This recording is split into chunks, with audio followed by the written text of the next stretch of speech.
Joining the Navy, let's talk a little bit about that experience and why did you decide to go into the Navy?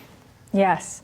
Well, this was something that I guess I had a desire to do from a young age. It was funny because no one in my family served in the military.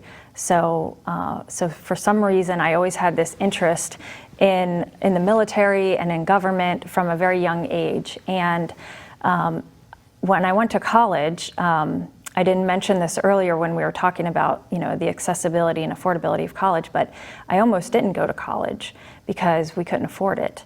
But my stepdad, Ernie, actually cashed in part of his retirement Wow. to help pay for that first year of college. Amazing. And it really is amazing because that gesture changed the entire course of my future, and all of these other opportunities and accomplishments that came after are a result of that.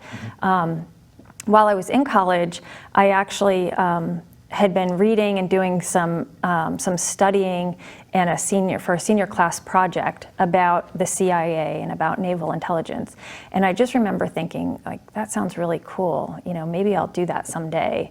And then when I got out of college, I went to work for the Ohio House of Representatives in Ohio. And I really, again, just kind of had this urge, like, I need to be doing more. I want to travel. I want to get a master's degree. I want to serve the country. I wanted to do more, but I didn't know how.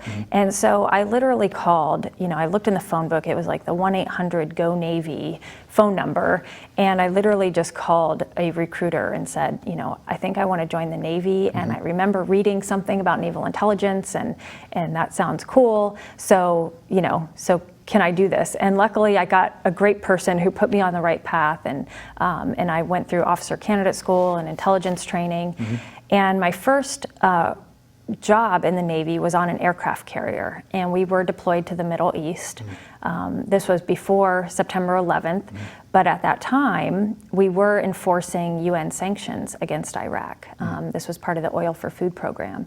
And so here I was, probably 22, 23 years old, and involved in foreign affairs, involved in U.S. policy and enforcing UN sanctions against a country, and monitoring the shipping lanes and monitoring the oil tankers that were coming out of Iraq. And it was just amazing. It was a great opportunity. And those opportunities continued when I worked in Hawaii, and I was able to be involved in intelligence sharing with our allies in the Pacific. Again, just as a young person in my 20s, involved in really implementing U.S. foreign policy and really seeing how all of these different tools of national power come together to support our partners and our allies. And it was just an incredible opportunity. I loved every minute of it. What a neat career.